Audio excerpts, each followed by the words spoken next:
Welcome back to another episode of Stay at Home Story Time. So, in my kindergarten class, we absolutely love having dance parties. That's one of the things that we always work for. Every time we get 10 class points, we get to have a dance party. And sometimes we decide to wait until we get to 15 points so we can have a double song dance party. Miss Walsh was a dancer growing up, and even though when I was little I studied ballet, as an adult, I've learned a lot of different types of dance forms because for me, dance is something that I really, really enjoy. And being stuck in home during all of these school closures means I don't get to go dance. I don't get to go dance with my friends, and I don't get to dance with my kindergartners in my classroom. And I was taking a wild guess that I bet a lot of my kindergartners are probably missing our dance parties right about now too. So today, we're going to read a book about a very special person who was one of the people who really helped found hip-hop, both hip-hop music, hip-hop dance, hip-hop culture here in the United States. And this is someone that my kindergartners at least got a chance to learn a little bit about when we were learning about different dance forms to help us get ready for our Black History Showcase that we do at our elementary school every year. And I thought it would be nice to share with everybody who's watching a little bit of the history that we got to learn about and also get you thinking, what are some ways that you can still dance and make music even when you're at home with your families? This book is called When the Beat Was Born, DJ Kool Herc and the Creation of Hip Hop. And if you like this book and you want a copy for yourself, I'll link a spot where you can buy it in the link below. This book was written by Laban, Carrick and illustrated by Theodore Taylor III. Clive loved music. It didn't matter what kind. Whether it was a wah-wah scat of a jiving trumpet, or a sorrowful twang of a sad voice, or the belting boom of a gospel singer, little Clive loved the way that sound thumped and bumped all the way down to his stomach. He loved the way that the music made his feet go hip hip pop, hippity hop. There's little Clive. Little Clive lived in Kingston, Jamaica. Do you know where Jamaica is? If not, pause the video and ask your grown-ups to pull up a map of the world and see if you can find where Jamaica is. His hero was a DJ named King George, who threw the biggest and baddest house parties in the neighborhood of Somerset Lane. On Saturday nights, everybody who was anybody made their way to Somerset Lane for King George's hot dance parties. Remember, DJ is the person that's in charge of all the music. Little Clive was, too young to actually go to the parties, so he went up to the house when King George and his friends were getting set up during the day. They'd arrive pushing a big old handcart stacked with crates of records. Clive had never seen so many records. Raise your hand if you know what a record is. If you're not sure, why don't you ask your grown-up what a record is? I bet they'd know. A record is how we used to play music, or still do. Many people still have records. Nowadays, a lot of us get to listen to music on the radio or push a button on our computer and it plays automatically. But when music was first being sent around, they were recorded on records, which were sort of like bigger CDs, only they had grooves in them. And so they'd spin and around and around and around. And the needle that ran across them would cause music to play. It's actually really amazing to think about how everyone used to have records. So if you've never seen a record before, ask your grown-ups to show you a picture of how it works. He imagined himself as a DJ, surrounded by all of those records, choosing just the right song to get the party jamming. He saw himself toasting like a DJ, which meant talking and singing over the instrumental B-sides of records. Clive dreamed of everybody's feet going. Hip, hip, hop, hippity hop. Wow, that is a lot of records. Little Clive really wanted to be a DJ. When little Clive was 13, he joined his mama in New York City.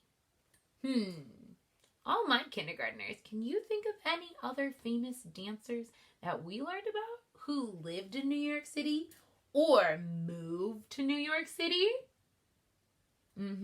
Misty Copeland grew up in California and she moved to New York City. You're right.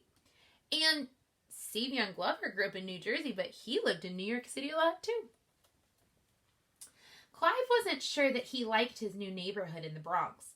It was cold, and he had to wear a silly winter hat with ear flaps, and everyone made fun of him. There's 13-year-old Clyde. And he is not very excited about how cold it gets in New York City compared to where he grew up in Jamaica. I think his hat looks kind of cool. But Clive did find one thing besides music that made him feel like he belonged. Sports. He ran track and lifted weights. He played basketball at the neighborhood playground. Soon, little Clive was no longer little. He had grown to 6 foot 5 inches tall. He called himself Cool as Clyde, after his favorite basketball player, Walt Clyde Frazier. But the kids on the basketball court took one look at his size and called him Hercules. Clive cut the name short to Herc and then added cool to make it just right. Kool Herc became his new nickname. Do you have a nickname? The best part of being tall was that he could go with his mama to neighborhood house parties where he listened to the hottest tunes and danced like crazy. Clive loved these parties. They were just like the ones that he stood outside of in Somerset Lane back in Jamaica. One day, Kool Herc's father bought a monster sound system with giant 6-foot speakers. But when he hooked up the system, instead of a really big sound coming from the speakers, a little mumbling sound tricked out. Oh, Kool Herc spent days switching wires, plugging things into each other, until one day the sound was big. Not just big like Kool Herc, big like the entire block in the Bronx. Kool Herc and his little sister Cindy rented the recreation room in their housing project on Sedgwick Avenue. They hand-wrote invitations telling everybody when and where to get their groove on. They posted cards around the neighborhood. They set up their father's sound system. And on the night of the party, everybody who was anybody made their way to Sedgwick Avenue for Kool Herc's hot dance party. That is when Kool Herc became known as DJ Kool Herc. DJ Kool Herc noticed that dancers danced crazy hard during the breaks in the song when the lyrics ended and the music bumped and thumped. Herc knew that's what dancers wanted, so he plugged in 2 turntables instead of 1. He put the same record on both turntables. He set it up so that when one record ended its break, he could flip over to the other turntable and play it again. So think of it like this. Instead of us having a dance break, music when there's no lyrics, that lasts for 10 counts, he found a way to make it last for 20 counts. When hip-hop first got started and people were using records, there wasn't a way to just rewind the music and start over the way that we can do it on a computer. So DJ Kool Herc had to get a little creative to figure out how to make those dance breaks even longer. Doing this over and over and over again, he made a 10-second break last for 15, even 20 minutes or more. He remembered the way DJs in Jamaica would chant or toast over the music. He started calling out the names of his friends during the dance breaks. There goes my mellow, Coke LaRock in the house. There goes my mellow, Clark Kent in the house. There goes my mellow, Timmy Tim in the house. There goes my mellow, Bambada. Which, if you don't know who Bambada is, ask your grown-ups to help you look him up too. Everybody loved hearing his or her name called over the music. I mean, can you imagine if you were at a dance party and you were having so much fun dancing and then the DJ called out your name? I would feel so special too. And DJ Kool Herc loved making people feel special at his dance parties. He'd compliment people on their dance moves. He'd talk about the music and send shout out. Shout out! He'd make up little raps like the jump rope rhymes that he heard on the playground when he was little. Or he would call, "Hey, Mike on the lights, make like a strobe." And Mike would flip the light switch on and off and on and off. Over the next year, Herc took his parties to the streets and parks of the Bronx. He plugged in his sound system into lampposts, and they pulled so much power that the streetlights dimmed. Perfect lighting for a street party. Kool Herc's music made everybody happy. Even street gangs wanted to dance and not fight. Gangs like the Savage Skulls or the Glory Stompers or the Blue Diamonds or the Black Cats and the Black Spades turned to breakdancing crews who performed some of the slickest moves. So remember how we had talked about dance-offs? When two people or two groups of people would come together and they would take turns dancing to see who could come up with the coolest dance moves? Well, a lot of people started having these dance breaks because of the way that DJ Kool Herc started playing the music with longer breaks for dancing to happen. So there you can see one of the break dancers showing off his moves while everyone around watches. Herc called the coolest dancers break dancers, or B-boys for short, because they loved to dance the breaks. When Herc would find a really good break, he'd shout out, "B-boys, go down!" Then the break dancers would cut and jump their gymnastics.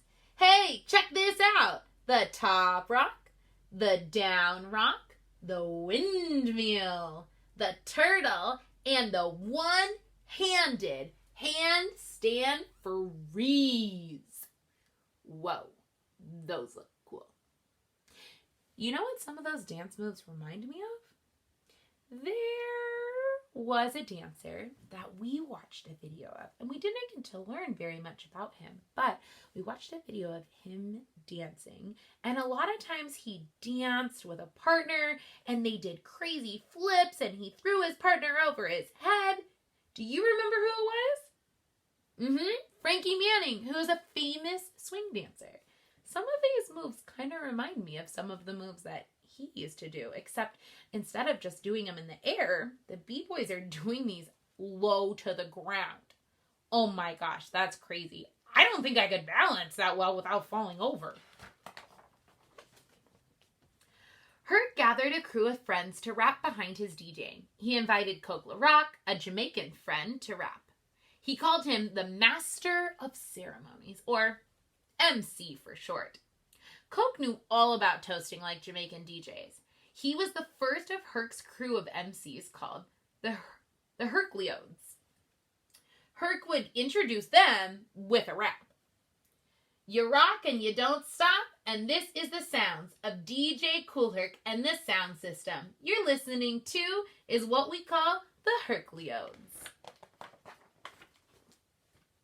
Soon, kids from all over New York City came to see DJ Kool Herc, who threw the biggest and baddest parties on Sedgwick Avenue.